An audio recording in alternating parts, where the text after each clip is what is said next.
Hi everyone, welcome to my channel. ఈరోజు egg curry ఎలా చేయాలో చెప్తానండి. దానికోసం ఫస్ట్ మనం ఎగ్స్ బాయిల్ చేసుకున్నాము. బాయిల్ చేసేటప్పుడు కొంచెం సాల్ట్ వేసుకోండి. ఆ తర్వాత కడాయిలో ఆయిల్ వేసుకోండి.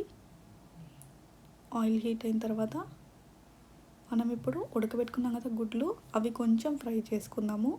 దీంట్లో ఉప్పు, కారం, పసుపు వేసానండి. దీంట్లో ఇప్పుడు ఉడకబెట్టిన గుడ్లు వేసుకుందాము.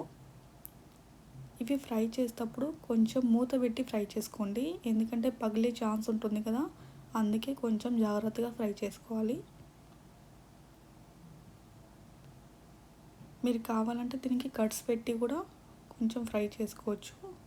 కట్స్ పెట్టుకుంటే ఏమవుతుందంటే ఇవి పగిలే ఛాన్సెస్ తక్కువ ఉంటుంది. ఇవి ఫ్రై చేసుకున్నాం కదా, పక్కన పెట్టుకోండి. ఇప్పుడు ఈ ఆయిల్లోనే మనం కొంచెం జీలకర్ర వేసుకుందాము. మీకు కావాలంటే ఇంకా కొంచెం ఆయిల్ వేసుకోండి. నేనైతే ఇంకా వేయలేదు ఆయిల్. ఆ తర్వాత కొంచెం జీలకర్ర వేసాం కదా, కొంచెం తేజ్ పత్తా వేసుకోండి. అంటే బిర్యానీ ఆకు ఉంటుంది కదా, అది వేసుకోవాలి మనము. లేకపోతే స్కిప్ చేసేయండి, కంపల్సరీ ఏం కాదు. కట్ చేసి పెట్టుకున్న ఆనియన్స్, పచ్చిమిర్చి వేసి బాగా ఫ్రై చేసుకోండి.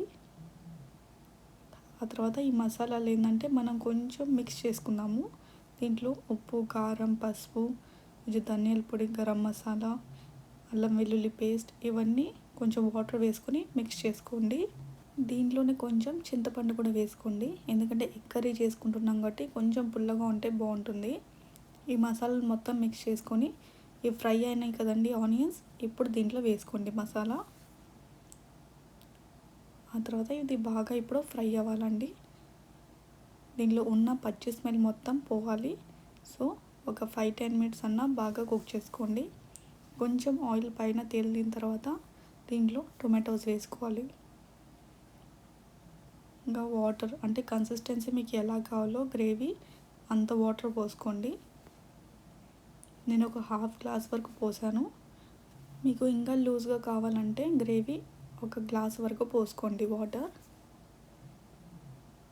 ఇది బాగా కుక్ అయిన తర్వాత మనం ఫ్రై చేసి పెట్టుకున్నాం కదండి గుడ్లు, అవి వేసుకోండి.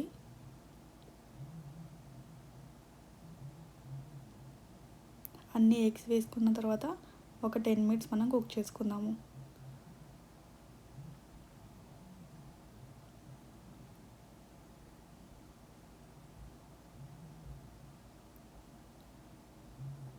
ఇప్పుడు రెడీ అయిపోయినట్టే అండి.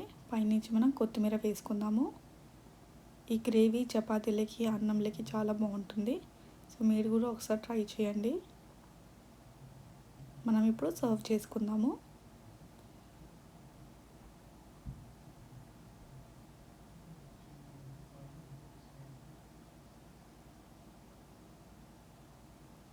ఈ రెసిపీ మీరు కూడా ట్రై చేయండి, అండ్ మీకు ఎలా వచ్చిందో నాతో షేర్ చేసుకోండి. మళ్ళీ ఇంకొక వీడియోలో కలుద్దామండి. అప్పటి వరకు bye bye. Thank you for watching my channel.